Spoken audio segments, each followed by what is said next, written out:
तुम्ही ज्या व्यक्तीबद्दल आत्ता विचार करताय त्या व्यक्तीची खरी भावना तुमच्याबद्दल काय आहे ते आज आपण बघणार आहोत। त्या व्यक्तीचं तुमच्या मनात 3 वेळा नाव घ्या आणि बघू त्या व्यक्तीची तुमच्याबद्दल खरी भावना काय आहे। तुम्ही जो विचार त्या व्यक्तीबद्दल करताय तीच भावना तुमच्याबद्दल आहे त्याची का वेगळी आहे। हर हर महादेव, जय मां काली। हर हर महादेव, जय मां काली। तो व्यक्ती तुमच्यावर पूर्ण विश्वास ठेवतो, त्याला तुमच्यावर पूर्ण विश्वास आहे। तो व्यक्ती तुम्हाला डिवाइन सोल मानतो। तुम्ही ज्या व्यक्तीबद्दल विचार करताय की त्याची भावना तुमच्याबद्दल काय आहे, तर त्याची भावना तुमच्याबद्दल खूप चांगली आहे आणि तुम्हाला अडचणीत बघून त्या माणसाला, त्या व्यक्तीला, ती लेडीज असो किंवा जेंट्स, त्या व्यक्तीला खूप दुःख होतं आणि तुमच्याकरता काय करू काय नको ह्या व्यक्तीला होतं। हे सच्चे आहेत। जे कोण तुमच्या मनात आता या व्यक्तीबद्दल भावना आहेत त्या व्यक्तीचं पण तुमच्याबद्दल तेच आहे विचार। ती व्यक्ती खूप चांगली आहे आणि तुमच्याबद्दल ती खूप चांगला विचार करते आणि कायम ती तुमच्या भल्याचाच विचार करते। ती कधीही तुम्हाला धोका देणार नाही।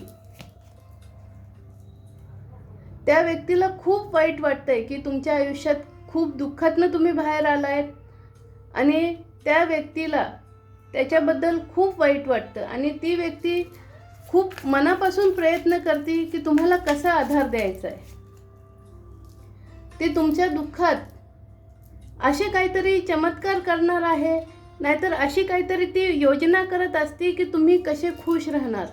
तुम्ही खूप नशीबवान आहात की अशी व्यक्ती तुमच्या बरोबर आहे जी फक्त तुमच्या भल्याचा, तुमच्या चांगल्याचाच विचार करते, तुमच्या मनाचा विचार करते, तुम्हाला दुःखी कधी राहून देत नाही, तुमच्या डोळ्यात ती कधी अश्रू बघू शकत नाही।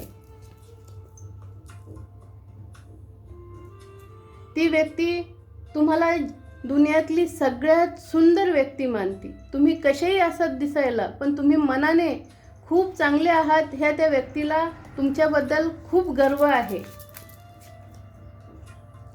ती तुमच्या हर एक छोट्या मेमरीज सांभाळून ठेवती आणि तुम्ही जवळ नसला तर त्या मेमरीज ती बघत असते।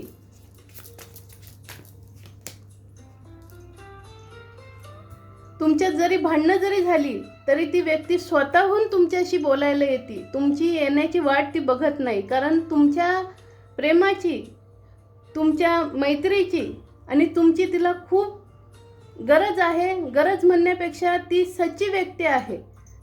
तिला तुम्ही पाहिजे आहे आणि ती तुम्हाला कधीही सोडणार नाही। ती खूप सच्ची व्यक्ती आहे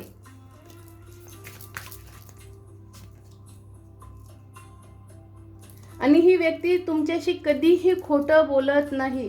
त्यामुळे ज्यांच्याकरता ही रीडिंग आहे आणि तुम्ही ज्या व्यक्तीबद्दल विचार करताय आणि त्या व्यक्तीला जर तुम्ही खरंच दुखवलं असेल तर तिची मनापासून माफी मागा, कारण ती व्यक्ती इतकी सच्ची आहे म्हणजे देवाचंच ती अवतार असल्यासारखी आहे। कारण आजच्या दुनियात एवढी सच्ची व्यक्ती बघायला मिळत नाही आणि ही व्यक्ती तुमच्या बरोबर आहे।